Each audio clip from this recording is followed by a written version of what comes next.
Labadiena! Sveiks traktoris 2002. gads problēmās ar ADW un DPF filtru. Izsaukumu izbraucam Keisi 2022 ar jaunāku vadībās bloku Bosch. Esam tikuši galā pilnībā uz visiem laikiem ar ADW sistēmu. Meisteris vēl ņēmās un liek iekšā visu bloku. Kļūdu nav. Jauda ir. Kā veicas, Aleks? Viss ir ļoti labi un perfekti. O, kas tur vēl? Diagnostikas datori, skaneri. Apgriezienu sūziem. Kļūdu nav, jauda ir. Ekrāns zaļš.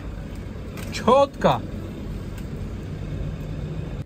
Tā atkārtoti pieslēdzamies ar diagnostiku, pārbaudīt, vai ir kaut kādas kļūdas palikušas, jo pirms tam redzēt, tur kaudze kļūdam SCR, katalīku un noksai. Tagad no fault uztaisīja vēl refrešamies, lūdzu. Nav nekāda kļūda. Iedarbinam traktoru.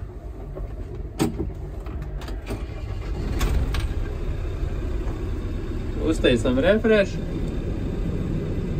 No faults. Tā kā viss ir kārtībā, jaunais traktoris Keisi 2022. gads ir sakārtots. Gan ADW, gan DPF ir ārā no to traktorus un uz visiem laikiem. Jauku dienu!